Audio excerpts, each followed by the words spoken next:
içmək lazımdır ki, həm dərslərini yaxşı oxumaq üçün sənə dəstək olsun, həm də ki, sağlam olasan. Demək bu nədir? Biri Amilindir, biri sənin hərəsindən. Gəl indi baxaq görək bu nədir. Bu Azərbaycanda əvvəllər olurdu, amma indi məsələ uzun zamandır yoxdur. Bu Vitamama seriyasından immuniteti gücləndirmək üçün vitaminlərdir. İçərisində bilsən nə var? C vitamini var, D vitamini var. Gəl baxaq görək içərisində. Bunun nə kimi faydaları var? Bunun içərisində gördüyünüz kimi maqni var, vitamin. Gözüm mən biraz zəif gördü. Vitamin.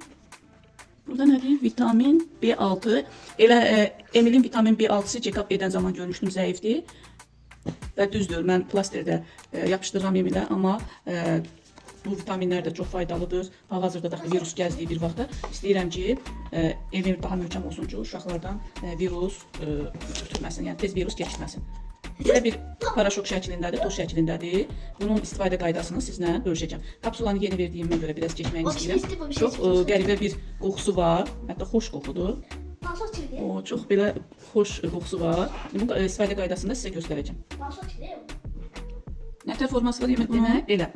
Toz şəklindədir və içərisində qeyd elədiyimiz və 150 ml suya isə 2 qaşıq dolu tökərək və yavaş-yavaş qarışdırırıq. Belə kisir şəkli kimi olur, bir şiriyə oxşuyur, sarı rəngi olur və bunu yemək zamanı və yaxud yeməkdən sonra gündə bir dəfə verəcəm, qəbul edəcəkdir. İçərisində qeyd etdiyim kimi maqnezium və B6 var. Və suallarınız olsa videonun altında rəy bölməsində yazın, cavablandırın. Hər şeyi qeyd edə bilmirəm. İzlədiyiniz üçün təşəkkür edirəm. Sağlam olun və hər zaman övladlarınız və nəvələriniz də sağlam olsun. Hələlik.